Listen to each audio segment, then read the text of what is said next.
We're about to be surprised by a dog. Runn has had a history of not being great at seeing dogs out on the street, and he is not. Oh, did he see the dog right now? Is that oh, there's a dog. Come. Runn has been here a little over a week, and we've been practicing all the training that you've seen, and this dog's really close. Come. Okay, I don't know if you caught that, but it's just starting to happen after a week or so of training where he sees the dog and watch what he's going to do. Good. So that's the result of calling him away from distractions and other dogs a few hundred times at least in the last week. Just repetition of the correct and appropriate behavior in the situation. And we could easily introduce him to a dog. So the one thing is that it's a dog that is fairly dog friendly. We don't know how they'd be if they got together in a yard, but he doesn't have leash aggression. And of course, that's where we're going to start with a dog like Runn. We're not going to start with another dog that just goes nuts and wants to go after him because it's too much too soon. But he's apparently having this with a lot of dogs, whether they're aggressive or not with him. And really all bets are off, even if your dog is normally okay with another dog on the street when they meet. But if you come into contact with a dog that has aggression, is acting, is very overstimulated and causing a scene, even a dog that's good with other dogs on a leash could react to that. So we're just using dogs just normal dogs that we would meet that probably would be okay. Come, and I'm just calling him away. And the way that I started this, because he was a little bit triggerable at first, by seeing other dogs, whenever I saw the dog, I would usually see it before he would see the dog. I knew the dog was coming from 50 yards away. I would watch him, and as soon as his ears perked up, as soon as he saw the dog, I wouldn't wait for him to get excited. I would not, and you never restrain him or choke up, because that triggers that behavior. Stress on the leash, tension on the leash creates stress and tension in the dog. So as soon as he saw that other dog, plug in the command, come.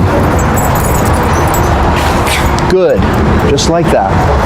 Left hand leash, I'm walking in with left hand leash, right hand reward, come. Load up with that right hand little treat, good. You see exactly how I'm doing this? When he comes to me, my left hand grabs the leash. Everything is simultaneous, so we're walking along. Now we're gonna do it with that dog. Hey, this way. One last time. Here we are walking, he sees the dog, come. See this? Good. And grab the leash so that you have him, and maybe you go this way and around the outside of the car, and this dog comes this way, and then you keep going, or something like that. But we just started this with him, but we made some headway, and this is exactly what your move's going to be on the street. And we're going to practice with a little dog. We'll see how he is with a smaller dog. Sometimes they're not great with small dogs, but okay with bigger dogs. So we'll do that next. Come. So that's a little dog. And Runn seems a bit more excitable around a little dog. Come. And we really got surprised by this little dog. And so he's so excitable. Come. Good. That it takes a couple of taps, but see how I'm doing it? Come. Good. So at first, he's really excited. I think Runn wants to play with that little dog. There's no aggression here, but it is overstimulation. Come. At least you see in this early part of his training, at least he'll come away from that distraction. So it is, for him, little dogs are really, don't want the street. See how I can lure him away with a handful of rewards? Good. It is little dogs that he's more triggered by, here at least, on my street. But see what I'm doing? It's always a loose leash. Come. I'm always calling him away when we see one. And if I was you on the street, it's always left hand leash, right hand reward. I call him to come and grab the leash, and then I step into him and get him out of there, or step into him and go out around the outside of a car. This dog keeps walking that way. So there's definitely strategies for meeting a dog on the street. And she's performing very well for us because she's acting excited, and that triggers him to be more excited. But you see how if you just use the training, that he calms down pretty quickly and he's not pulling. So it's all about how you change the way that you're handling the leash and change what you do in this situation that starts making him way better than he was before. Because even this, come. Good, see, I had to tap because he really likes this little dog, but still, I tapped him, he came to me, I paid him. And this is just the beginning. This is like practicing for a week with dogs on the street. And he needs more practice to get much better, but you see how quickly he can start to change his reaction to dogs on the street. Come. Good boy. Sit. Every boundary we go through, every doorway, we do it this way. He sits. We step through to accentuate the fact that this is our boundary, not his. There's no pulling us through. There's no rushing through. It's respectfully waiting until we come back to get him. The leash is always loose. Okay. And then even maybe slow down and stop at the threshold, because this is where the dog pulls the most, at the threshold. And that's what we had to do with him for a while, but he's much better already. And then walking through. And I'm going to come out as well. So I'm going to close the door first. Going to have him sit. Going to open the door. And I know you probably can't see him, so okay. Sit. I'm going to have him sit right at the threshold so you can see him, because I know there's shadows in there. So he waits. We step out. He waits till I come back next to him. Okay. And then he comes out on the porch here, which is where the yard is, and I have him sit. And make sure he really waits until you actually tap his chest and say, go. And I'm going to close this door behind me. And this is the way you have to start your walk, because one of the reasons you're having this problem out on the street is because you don't start the walk and the training on the inside of your front door before you even open the door, which means you put the leash on him, you have him sit, you do the boundary training. He doesn't even go further. You notice I'm not using treats for this, because the reward is to continue on and get to go outside. So you don't even have to use treats for sitting here and doing these things here, because the sooner he does it our way, the sooner he gets to be out there and sniff and pee and do all the stuff he likes to do, be free on the walk. So you start the calmness here, and at my place I have gateways, and then I also do this at a curb, which we're about to show you, and then I cross the street in training mode like this, and it's probably about a 2-minute process. If I'm not talking to you, it probably takes 2 minutes, maybe 3, and then by the time I release him after crossing the street, he's in the zone and he's calm. But if you let him get all excited, hook him up to the leash, he rushes out, pulls you through the doorway, the gate or whatever, and he hits the street, he's right below his breaking point. The first dog he sees, he's almost already at his breaking point because he's so excited, and then he has a reaction. So if we bring him out calmly like this and he sees a dog, at the very least we get a few seconds, maybe 10, 15, 20 seconds where we can call him back to come away from a dog, which you're going to see in another clip on this video as well. But let's finish this whole boundary routine going outside. So now we're at the gate. Sit. Have him sit. So we always have him sit first, because when you have him sit first, then you open a gate or a door, it's tougher for him to stay in a sit. So, okay. Sit. And of course, we're going to practice in a way that's the hardest for him to do, because it will develop the highest level of focus. So you have him sit, you open it, he can't pop up, or we will reset him if he does. It's a lot harder for him to stay in a sit position when we open a door or gate. So that's why we're doing that. He's waiting at this threshold. I'm accentuating the fact that this is my boundary, not his. So coming out onto the street, he has to really wait.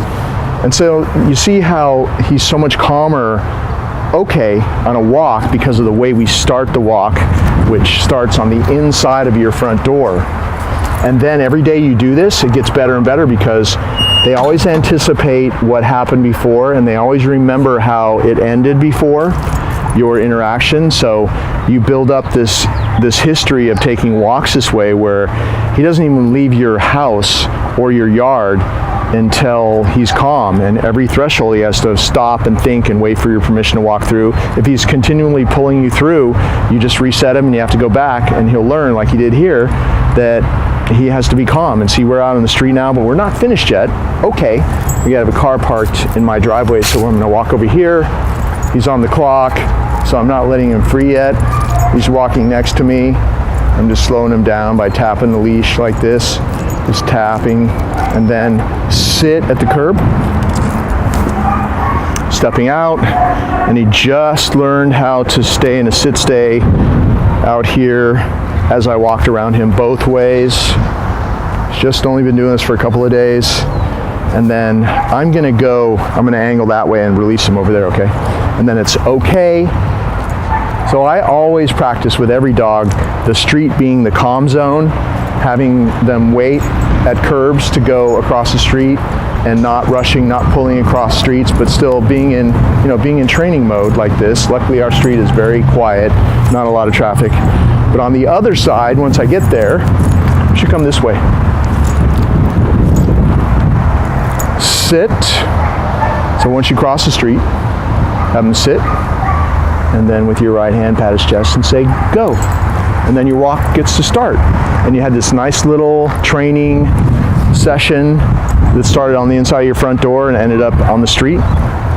And now that you're out here, because of his issue with distractions out on the street, other dogs, if it's other dogs or skateboarders or whatever it is, left hand leash, and he's free to do whatever he wants right now. He's on free time.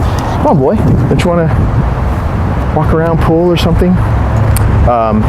But it's left hand leash, and then your right hand is free to say come and call him to you. Good. Call him away from whatever you see.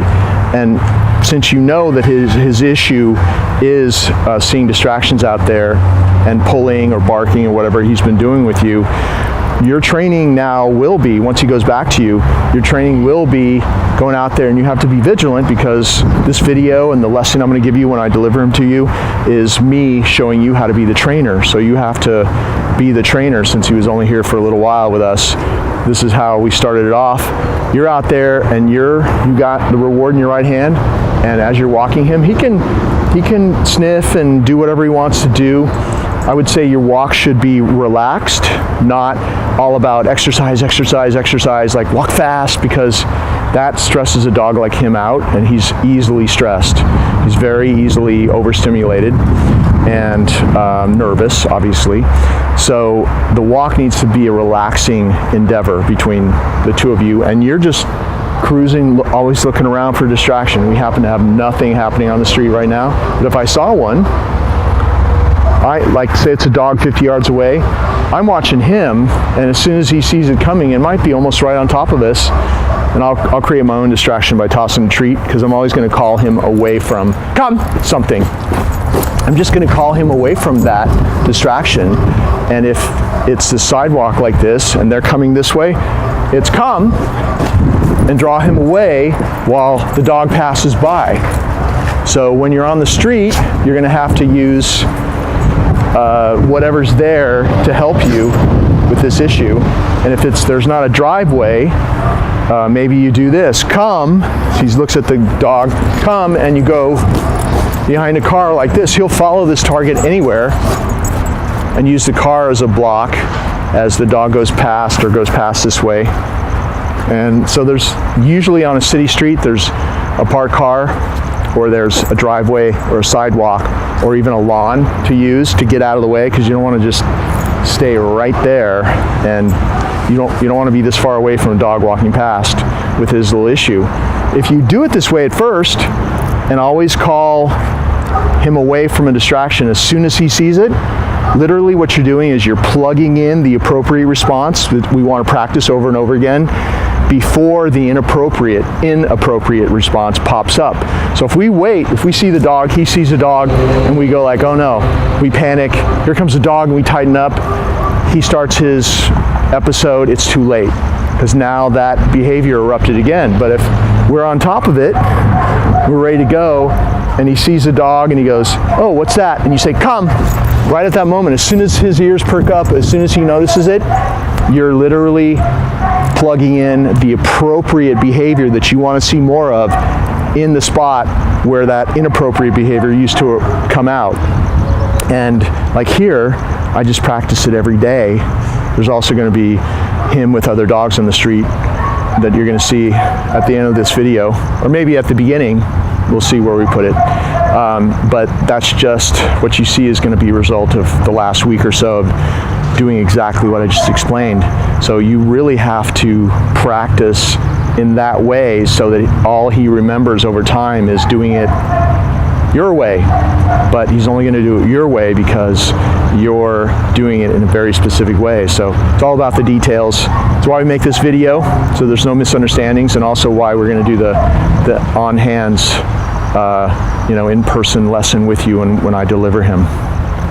Okay. Okay, sit. Make sure that when you walk him up to your mat, that you have him sit and wait.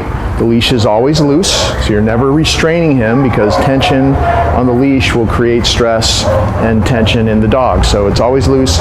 If he pops up before you release him, it's a tap and release. Literally just like that, tap and release. You're not going to correct him or anything like that, but keep the leash loose. And then with your right hand, he's going to be on your left. With your right hand, you pat his chest.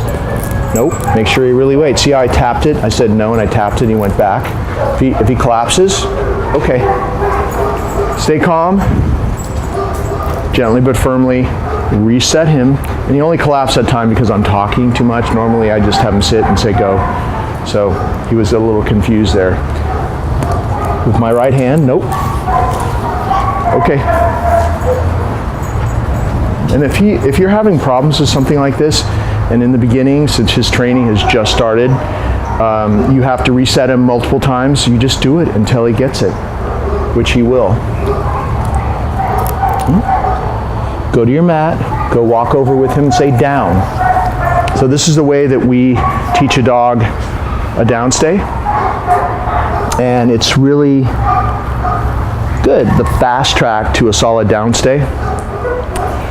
And the reason that this is the fast track to a down stay is because when we use this specific mat, and we use this mat for only this one thing, to practice a real solid down stay, good. When we do it every day and we start sending him to the mat every day, he's automatically triggered to do the only behavior that he ever does on this, which is to go on there, go into a down and stay there until he's released in a very specific way.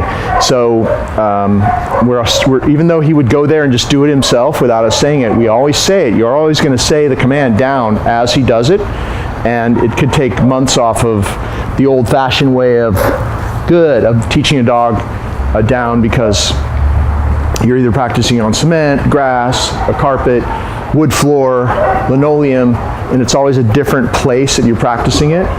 But with this mat, it's always the same thing that he goes down on, and then once he's perfect in one spot, you can move that mat to another spot, and because he's on the mat, he'll be good, way more likely to be solid in his downstay in a new environment because he's on his mat there. So that's why we use the mat.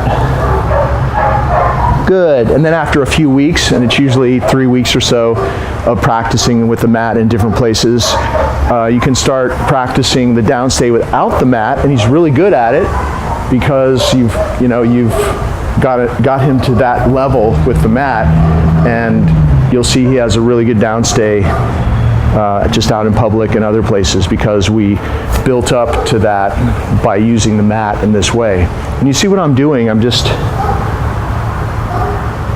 good, rewarding him very calmly and staying calm, slowly. I'm not throwing food down. I don't have jerky movements. And actually the best way to reward from in front is like this, and you sort of swing in like this. Good. See how he's respectfully waiting, calmly waiting for me to place it on the mat and withdraw? And this is exactly how you're going to do it. When you start doing this with him, you're going to stand back, you got the leash in your hand, move forward, you're above him, and your hand swings in from in front, just like that. You don't want to do it like this, because the dog will be triggered to jump up and grab the treat. So that's why swinging in like that's better. And we're practicing a basic downstay, which is he accepts us walking around him both ways. and he's doing really well for just doing about a week's worth of training or so. He's got a solid little downstay already. Good. We're after the byproduct of how we train, so we're doing everything in a very calm and very direct way, and we do it the same way every time, because the byproduct of practicing downstays like this, and this is just the simple beginning, of course, because he's just done like the first 1/3 of the training right now, but our goal is to, when we release him out of a downstay, is that he's a little bit calmer every time. And so it changes him because of the way that we do this, the way that we release him, which you'll see in a moment. Good. In general, how we do this matters a lot, because we want to change him so that he's much calmer, way less triggered by stressful situations, and it's all about the quality of how we practice his downstays, his sit stays, and his recall. So we're after the byproduct of doing this a certain way that changes him as a dog 24/7. Good. So when I release him out of this little mat exercise, he's waiting for me to come back next to him. I'm going to pat my leg and say, okay. He's going to get up, walk off the mat. I'm going to say, sit. And this is the way we release him. So we don't release him directly out of a downstay. I want to make sure that we can reinforce a very calm release. So it's always easier to enforce a calm release from a sit stay. So he sits. With my right hand, no. With my right hand, no. Put my hand down by his chest, no.